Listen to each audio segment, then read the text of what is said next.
Bonjour à tous et bienvenue de nouveau sur la chaîne Investir au pays. Vous commencez à avoir l'habitude, ici on parle de business, de mindset, de gestion de finances et d'investissement parce que c'est avec ça que l'on va développer l'Afrique.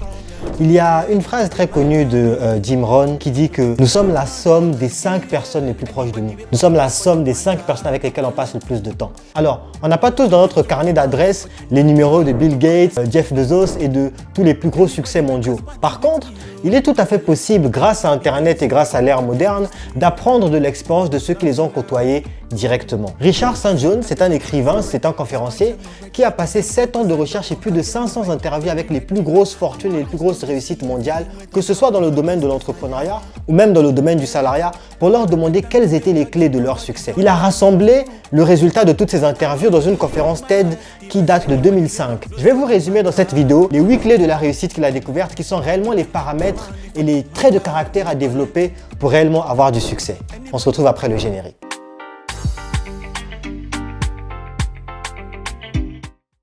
Que l'on soit donc entrepreneur ou salarié, il existe des traits de caractère et les clés de la réussite. Il en trouve 8 notamment dans cette interview TEDx dont je vous mets le lien dans les commentaires. Et si l'on développe ces 8 traits de caractère, si l'on développe ces 8 caractéristiques, on est quasiment assuré d'obtenir le succès dans sa vie en général, professionnelle comme personnelle, comme surtout salariale. Et dans cette vidéo, on va regarder en détail ces 8 traits de caractère. Et en fin de vidéo, je vous dirai quels sont les traits de caractère qui sont les plus importants et les plus nécessaires lorsqu'on veut se lancer notamment dans l'entrepreneuriat. Premier trait de caractère donc, et c'est un trait de caractère qu'on n'imaginerait pas au premier abord, c'est la passion. Tous ceux qui réussissent dans la liste des 500 entrepreneurs qu'il a interviewés, c'était quasiment à l'unanimité qui disaient qu'ils étaient passionnés par ce qu'ils faisaient. C'est-à-dire qu'ils auraient été prêts à payer des gens pour qu'on les laisse faire ce qu'ils sont en train de faire. Si vous avez dans votre quotidien une activité pour laquelle vous avez de la passion et que par chance, ça coïncide avec les 7 autres critères que je vais présenter dans cette vidéo, vous êtes déjà sur le chemin du succès. Les entrepreneurs et les salariés, ou en tout cas les plus gros succès mondiaux, que ce soit dans le domaine professionnel ou dans le domaine entrepreneurial, ont tous la même caractéristique. Ils sont passionnés de ce qu'ils font et ils auraient été prêts à payer pour qu'on les laisse faire ce qu'ils sont en train de faire. Le deuxième critère extrêmement important, c'est le travail. Il n'y a aucune des personnes de cette liste de 500 qui y est arrivée sans travailler. Le succès passe par une quantité de travail énormissime. Et c'est une quantité de travail qui vient à un niveau là où ton entourage, les gens autour de toi te diront « Mais arrête, tu travailles trop ». Quand on vous dit ça, sachez que vous êtes sur la bonne voie. Alors il ne s'agit pas de travailler dans tous les sens et de travailler non efficacement.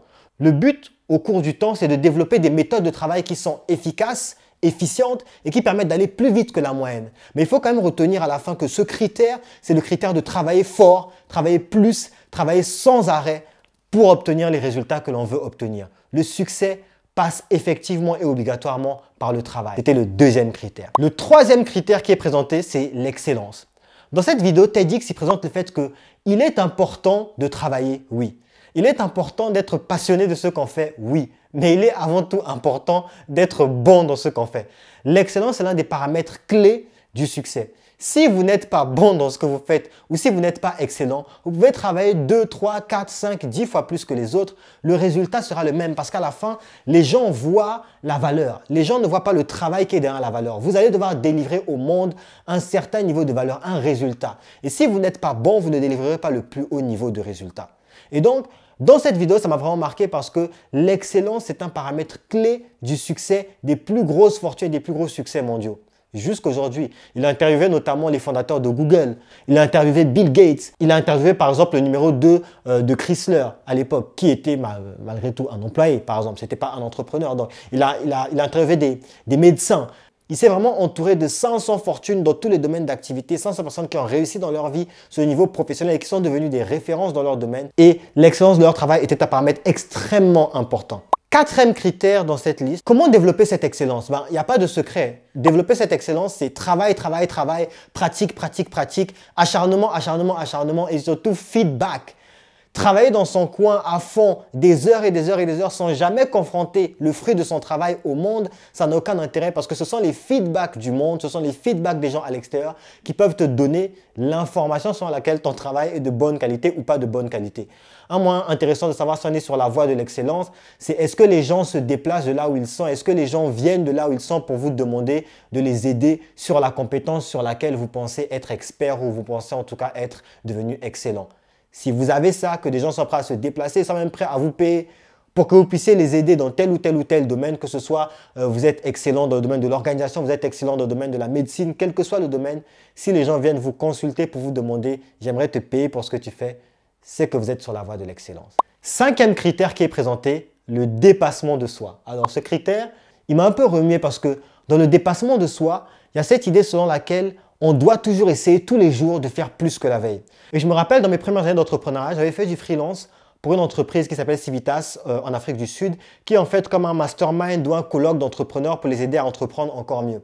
Et ils avaient une règle en fait dans cette entreprise qui était 10% better, donc 10% mieux, 10% plus. Et cette règle, c'était qu'on avait un métrique, donc en fait tu décides quel est ton métrique. Ton métrique, ça peut être le nombre de livres que tu lis par jour, ça peut être le nombre de mots que tu écris par mois, ça peut être, supposons que tu sois un écrivain, ça peut être le nombre de vidéos que tu tournes par jour si tu es un photographe ou un vidéaste, ça peut être le nombre de caisses que tu fermes, que tu soulèves tous les matins si tu travailles au port en tant que manutentionnaire, quel que soit le domaine en fait. Et il disait que tu choisis une métrique dans ta vie, une seule, et tu dis que toutes les semaines, tu dois améliorer cette métrique de 10%. Ça veut dire que si cette semaine, tu as fait 10 vidéos, la semaine prochaine, tu dois en faire 11. La semaine d'après, tu dois en faire 12. La semaine d'après, tu dois en faire 13, avec toujours un incrément de au moins 1, mais pensez 10%. Et en fait, quand beaucoup d'années plus tard, j'ai été vraiment maintenant à fond d'entrepreneuriat, avoir lancé une entreprise, avoir eu des employés, ainsi de suite, et en regardant les métriques de haut vol et les métriques un peu macroscopiques de notre entreprise, on s'est rendu compte que cette règle de 10% mieux était vraiment importante parce qu'on ne se rend pas compte à quel point 10% mieux tiré sur une longue période de temps, c'est extrêmement puissant. Par exemple, et cette règle de 10% plus chaque semaine, c'est extrêmement puissant, mais ne parlons même pas de 10% plus chaque semaine. Parlons juste de 10% plus chaque mois. Si vous faites 10% de plus de travail, de vente, d'amélioration, de rapport pour votre patron, et ainsi de suite, si vous en faites 10% plus tous les mois, au bout d'un an, vous avez triplé la valeur de ce que vous faites. Si vous faites 10% de plus chaque semaine, au bout d'un an, vous avez multiplié par 50 la valeur de ce que vous faites. Ça veut dire que quel que soit ce que vous prenez, vous faites 10% de plus chaque semaine, vous augmentez, vous multipliez par 50 le résultat. Et c'est une règle extrêmement puissante qui m'a donné l'œil très vite du dépassement de soi parce que dans ma tête, j'essaie toujours de me dire, ok, cette semaine, j'ai fait ce résultat. La semaine prochaine, je dois en faire au moins 10% plus. Et la semaine d'après, au moins 10% plus. Et c'est une clé extrêmement importante qu'ils ont présentée justement dans cette vidéo Tête de la réussite et qui me parle vraiment assez particulièrement parce que c'est une clé du succès que j'ai appris durement, mais qu'aujourd'hui, je garde dans ma tête. Le dépassement de soi, pouvoir faire toujours plus tous les jours que ce qu'on avait fait la veille, ou en tout cas dans mon cas, que ce qu'on avait fait la semaine précédente. Sixième clé du succès, le sens du service. Alors le sens du service est particulier parce qu'on peut travailler dur, on peut travailler avec acharnement, on peut être passionné dans ce qu'on fait, on peut avoir toutes ces choses qu'on a développées, on peut avoir du dépassement de soi. À la fin de la journée, en ce qui concerne le succès et du moins le succès professionnel ou entrepreneurial, le succès qui rapporte de l'argent, pour ça, il faut servir des gens. Il faut que ce que tu fais, que ce que tu développes ne soit pas seulement fait pour toi, mais soit fait pour aider des gens qui en ont besoin. Si ton produit, si ton service, si ton travail ou ainsi de suite ne sert personne, tu vas stagner. Tu ne vas pas évoluer, tu ne vas pas atteindre le succès. Et c'est une clé aussi qui m'a beaucoup parlé parce que très souvent, on se développe, on a notre projet qu'on a en tête, un projet entrepreneurial ou alors on a un projet business, on a des ambitions business, ainsi de suite. Mais au final, on est centré sur nous. On essaie de gagner plus, on essaie de faire plus, on essaie de se concentrer plus sur l'obtention de quelque chose pour soi. Alors qu'en réalité, le vrai focus ne doit jamais être sur le soi. Le vrai focus doit toujours être sur les autres. Est-ce que ce que je fais, est-ce que ce que je développe, est-ce que ce que je crée va vraiment servir à quelqu'un? Est-ce que ça aide quelqu'un en fait? Si on est en entreprise, est-ce que ce que je fais, ça aide mon patron? Si votre focus n'est pas sur gagner plus, mais plutôt sur qu'est-ce que je peux faire pour aider plus mon patron, pour lui faire gagner plus de temps, pour lui faire gagner plus d'argent, tant qu'on est concentré sur ce qu'on peut faire pour faire gagner plus aux autres, pour servir plus d'autres, c'est là réellement qu'on gagne. Et une clé importante du succès, across the board, comme on dit, c'est-à-dire sur les 500 personnes d'influence et de succès interviewées en passant par les Facebook, les Google, tout ce que vous voulez, la clé principale était est-ce que ce que tu fais aide quelqu'un?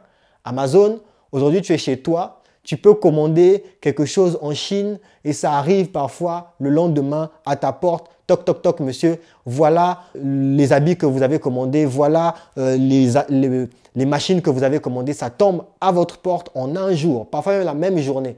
cette puissance de livraison, cette puissance de service, Amazon est devenue aujourd'hui une entreprise à multimilliards grâce à cette capacité d'aider les gens.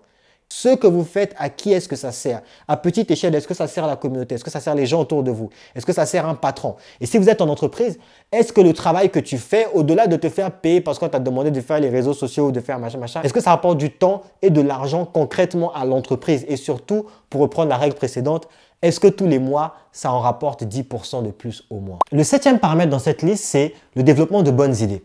Comment faire pour développer de bonnes idées? Alors, ça, c'est un paramètre pour lequel, au début de mon aventure entrepreneuriale, j'étais vraiment un peu bloqué parce que je regardais les succès mondiaux dans différents domaines d'activité, que ce soit des succès dans le domaine du salariat, des brevets qui étaient poussés, des innovations folles. Et je me disais, mais c'est fou. Où est-ce que ces gens arrivent à tirer ces idées? Comment ils arrivent à trouver ces idées? Comment quelqu'un s'est dit, je vais créer un ordinateur? Comment quelqu'un s'est dit, je vais créer des boules caisses? Où est-ce que ces gens trouvent des idées? Et moi, j'aurais jamais eu l'idée de créer des boules caisses. J'aurais jamais eu l'idée de créer un iPhone. J'aurais jamais eu l'idée de créer un MP3. Et donc, quand on regarde ces innovations qui font aujourd'hui partie de notre quotidien, on se demande vraiment qui s'est dit un jour, je vais inventer ça. Et en fait, les bonnes idées, au début, je me disais que c'était quelque chose qui est inné. C'est quelque chose que tu nais avec. C'est la grâce de Dieu qui tombe sur ta tête et qui te révèle une information. Et je ne me disais pas que c'était quelque chose qui se travaille. Mais en réalité, l'art de développer de bonnes idées, c'est quelque chose qui se travaille. Alors, comment on travaille l'art de développer de bonnes idées? On le travaille en augmentant son spectre de connaissances. Nous sommes tous extrêmement intelligents. C'est-à-dire, il n'y a personne qui regarde cette chaîne qui n'a pas la capacité de devenir exceptionnel dans un domaine d'activité. Vous êtes tous exceptionnels. Nous sommes tous exceptionnellement géniaux, exceptionnellement intelligents et notre cerveau est très bien fait. Ce qui manque très souvent à notre cerveau, c'est la connexion de plusieurs idées au premier abord non liées entre elles. Je m'explique. Notre cerveau a cette capacité à prendre des choses que tu as vues dans la cuisine, des choses que tu as vues dans la couture, des choses que tu as vues dans l'industrie lourde et des choses que tu as vues en regardant des bébés jouer entre eux et à faire toutes ces connexions pour trouver une idée folle. Ce qui lui manque, c'est ces inspirations-là. Or, on ne prend pas assez l'habitude de nourrir notre cerveau d'inspirations extrêmement diverses. La plupart des gens et la plupart d'entre nous, qu'est-ce qu'on fait? C'est qu'on va trouver un domaine qui nous intéresse, un domaine d'activité dans lequel on est doué, ou alors qui résonne avec une de nos passions, ou alors qui résonne avec toutes les autres choses que j'ai dit là. Et ce qu'on va faire, c'est qu'on ne va regarder que ça, regarder que des documentaires dans ce domaine, lire que des livres dans ce domaine d'activité. Et on ne va pas être curieux d'aller regarder en dehors de notre sphère. Or, la vraie innovation vient de la capacité à connecter au premier abord des choses qui n'ont aucun rapport entre elles. Ça veut dire que vous devez aller à des conférences qui n'ont rien à voir avec votre domaine d'activité. Vous devez aller à des événements où il y a des gens que vous n'aimez pas, qui ne sont pas dans une vibe que vous aimez nécessairement. Vous devez aller faire des activités qui ne sont pas vos activités de cœur à la base. Si vous aimez le foot, allez faire un jour du rugby. Si vous aimez le rugby, allez faire un jour du tennis. C'est l'ouverture d'esprit, la curiosité, la capacité à poser des questions et à faire des choses qui sortent de notre zone de confort, qui musclent notre cerveau dans une certaine direction.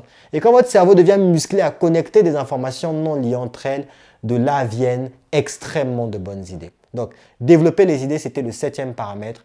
Et voilà un peu des astuces pour développer ce 7e paramètre. La 8e clé de succès, c'est une clé qui, à mon avis, est la clé primordiale, notamment pour les entrepreneurs, mais j'en parlerai dans la fin de cette vidéo, c'est la persistance. La persistance, c'est cette capacité à ne jamais lâcher. Il y a un dicton qui m'est cher, qui est un peu mon étoile du Nord en termes de dicton, c'est « Tant que je n'abandonne pas, je ne peux pas perdre. Tant que je n'abandonne pas, je ne peux que gagner. » C'est-à-dire que tant que tu ne lâches pas, c'est impossible que tu rates.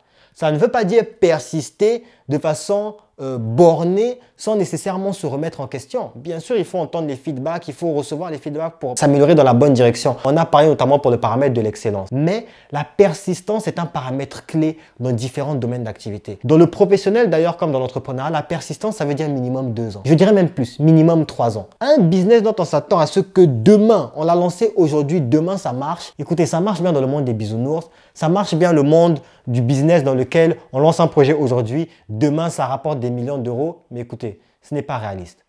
Un bon business, c'est 1 an minimum, rien que pour obtenir des vrais premiers résultats palpables. 3 ans pour atteindre une vraie vitesse de croisière. 5 ans pour atteindre vraiment réellement son premier million d'euros et 10 ans pour être à l'aise et pouvoir prendre sa retraite à partir de son business. C'est ça la réalité, par exemple dans le domaine du business. Une bonne carrière, c'est 3 ans à un poste et puis on passe au poste suivant. 3 ans à un poste et on passe au poste suivant. 3 ans à un poste et on passe au poste suivant. Ça veut dire que si tu rentres au bas de l'échelle, Pour monter au niveau de directeur d'agence, oui, ça va parfois te prendre 12 ans en fait. Et ça, ce sont les réalités du terrain. Ça demande de la persistance. Faire quelque chose d'excellent, avec passion, en le faisant sur une grande période de temps sans se décourager. Dans le domaine de l'entrepreneuriat, par exemple, donc je suis coach au sein de la formation Back to Africa où nous avons quasiment 800 élèves que nous accompagnons pour déployer des projets en Afrique. Et une grosse chose qui revient souvent chez les élèves, c'est au bout de 2 mois de travail sur un projet, ah oui, je vais changer de projet, finalement, ce n'est pas le bon projet. Non, on arrête tout de suite en fait. C'est 1 an de travail acharné au moins pour commencer à avoir des premiers résultats dans un domaine d'activité. Et donc, cette capacité à rester concentré, focus et surtout à persister dans un domaine, alors même que ça n'apporte pas nécessairement beaucoup de résultats aujourd'hui, bien sûr en étant bien accompagné et en ayant des bons conseils. Mais ça, c'est un paramètre extrêmement important. Donc, voilà un peu les 8 paramètres qui sont présentés dans cette vidéo TED et qui sont des clés réelles de succès. Et encore une fois, ce n'est pas les clés de succès de JB. Ce sont les clés de succès après 7 ans d'activité à interviewer 500 des plus gros succès mondiaux. Des Rupert Murdoch, les fondateurs de Google et j'en passe. Donc, c'est vraiment pas juste mon avis à moi. C'est quelque chose qui a été prouvé et validé sur le terrain. Et regardez autour de vous, les gens qui ont le plus de succès, ça se manifeste très généralement par cette capacité à avoir ces clés déployées dans leur quotidien. Alors, la question finale du coup, c'est de savoir si on veut se lancer dans l'entrepreneuriat, quelles sont les clés qui sont les plus importantes? Parce que comme je l'ai dit, toutes ces clés sont des clés importantes de succès et pour moi même nécessaires à développer à terme pour avoir le succès dans sa vie, que ce soit professionnel ou dans votre carrière de salarié. Mais du coup, quelles sont les clés qui sont les plus nécessaires dans le domaine de l'entrepreneuriat? Si on dit que l'entrepreneuriat, c'est 100%, pour avoir le bon caractère, le bon mindset pour l'entrepreneuriat, dans les 100%, vous allez avoir 5% qui concernent l'idée. 5% seulement, c'est votre capacité à choisir une bonne idée. De toute façon, au moment où vous avez l'idée, ceux qui se cachent là, oui, j'ai une bonne idée, je vais me cacher, je ne vais pas la dire, ainsi de suite, vous n'avez rien compris. Une idée, il faut la partager. Vous n'avez pas eu l'idée du siècle. 99% d'entre nous, je préfère même dire 100% d'entre nous, on n'aura pas l'idée du siècle. On n'aura pas inventé l'eau chaude. Et au moment où on pense à une idée, il y a quelqu'un en Chine qui pense à la même idée, il y a quelqu'un en Inde qui pense à la même idée, il y a quelqu'un au Cameroun qui pense à la même idée, il y a quelqu'un en Côte d'Ivoire qui pense à la même chose. Il y a quelqu'un au Congo qui pense à la même chose. Donc, vous n'aurez pas une idée exceptionnelle. L'idée dans votre projet entrepreneurial, c'est 5%. Il y a un autre 5% qui est le timing. Il y a des idées qui sont des bonnes idées. Il y a des projets entrepreneuriaux qui sont des bons projets entrepreneuriaux, mais qui tombent au mauvais moment. Ça, c'est 5%. Si vous voulez lancer un business de e-commerce dans un pays dans lequel la fibre Internet n'est pas encore arrivée, c'est compliqué. Ce n'est pas le bon timing. Peut-être que si vous venez 3 mois après ou 6 mois après, la fibre sera arrivée. Et à ce moment-là, ça sera le bon moment pour déployer votre business. Donc, 5%, c'est le timing. Et là, c'est un cas assez évident. Mais parfois, tu lances un projet, ça paraît sympa, tout est bien, mais tu t'es pas bien renseigné sur une chose. Tu as peut-être lancé un projet qui concernait une activité portuaire et que personne ne faisait cette activité portuaire. Et puis, tu te rends compte que 2 mois plus tard, l'État avait prévu de venir raser la zone portuaire dans laquelle tu lances ton activité et tout est remis à zéro. Mauvais timing. 5%, c'est tombé au bon moment. Le bon timing, les bonnes opportunités se débloquent pour ton projet entrepreneurial. L'entrepreneuriat, 5% d'idées, 5% de timing. 10%, c'est le talent. Et le talent, on le développe par les paramètres qui sont le travail et l'excellence. Le travail, c'est-à-dire travailler avec une puissance, un volume qui n'a pas d'égal. À l'époque où je travaillais encore chez Engie en tant qu'ingénieur et que je voulais mettre mon premier pied dans l'entrepreneuriat, je bossais chez Engie de 8h à 16h, 17h. Par exemple, quand je rentrais chez moi le soir, je bossais de 18h à 3h du matin sur mon projet entrepreneurial. Et ça, c'était tous les jours. Je me réveillais après 8h, tu vas chez Engie, 16h, tu finis ton travail, tu rentres à la maison, tu manges un peu, tu réattaques à 19h et tu enchaînes jusqu'à 1h, 2h du matin. Je n'ai jamais eu quasiment un moment dans ma vie où mon entourage ne m'a pas dit tu travailles trop, tu travailles trop, tu travailles trop. Mais c'est extrêmement nécessaire parce qu'il faut du travail et de l'excellence pour atteindre ses objectifs. Donc, travail et excellence, c'est comme ça qu'on développe la partie talent. Et la partie talent, comment je sais que j'ai développé du talent, c'est parce que j'atteins un niveau où dans mon domaine d'activité, on vient me demander JB, donne-moi ton avis sur ce sujet ou JB, donne-moi ton avis sur ce sujet. Et la preuve d'ailleurs, c'est que je me retrouve sur cette chaîne Investir au pays. Donc, le talent, c'est quelque chose qu'on développe par le travail, travailler plus que les autres, plus vite, plus fort, plus puissamment que les autres et développer l'excellence. Donc ça, c'est les 2 clés que vous aurez avec ça. Donc, on a parlé des clés pour l'entrepreneuriat, l'idée, 5%. On a parlé du timing. Bon, ça ne faisait pas partie des 8 clés de succès, mais le timing, c'est les paramètres environnementaux, 5%. On a parlé du talent, 10%. D'où viennent donc les derniers 80%? Quelle est la clé? Quel est le paramètre pour les derniers 80%? Et je vous donne un petit indice, il y a un seul paramètre qui rassemble les derniers 80%. Mettez-moi dans les commentaires avant que je ne vous donne la réponse, quel est le paramètre que vous pensez qui rassemble les derniers 80%. Les derniers 80% pour réussir dans l'entrepreneuriat, c'est le paramètre de persistance. 80% du succès entrepreneurial vient du fait de ne jamais arrêter. 80%. Ce que je dis souvent à mes élèves, c'est que si vous faites une pause dans votre projet entrepreneurial, vous avez démarré, Vous avez travaillé pendant 3 mois. Les premières ventes commencent à venir. Vous avez travaillé pendant 6 mois, 1 an. Les premières ventes commencent à venir. Vous arrêtez pendant 3 mois. Vous devez reprendre tout à zéro. Vous arrêtez pendant 3 mois. Vous devez quasiment tout reprendre à zéro. Parce que tous les effets que vous avez commencé à accumuler sont perdus. L'entrepreneuriat, c'est comme l'investissement en bourse. C'est quelque chose qui s'accumule dans le temps. Donc, ce sont les petites briques que vous avez travaillées il y a 1 an, 2 ans, 3 ans, 4 ans qui commencent à porter du fruit seulement aujourd'hui. Et donc, ça veut dire que la clé principale pour le succès entrepreneurial, c'est la persistance. Il ne faut jamais s'arrêter. Il ne faut jamais, jamais, jamais s'arrêter. Et donc, quand je vois des gens qui me disent « Oui, tu peux pas prendre une pause, tu peux pas bloquer un peu. Et si tu arrêtes pendant 1 mois, ça va faire quoi ?» Non, en fait, il ne faut jamais s'arrêter parce que le succès, ça se cumule dans le temps. Et donc, la clé principale pour l'entrepreneuriat, le 80% de l'entrepreneuriat, c'est la persistance. Ne jamais, jamais arrêter. Et si tu n'arrêtes jamais, tu ne peux pas perdre. J'espère que cette vidéo vous a plu. Dites-moi ce que vous avez aimé dans les commentaires et on se retrouve dans quelques jours pour l'épisode suivant de l'œil du business. Ciao!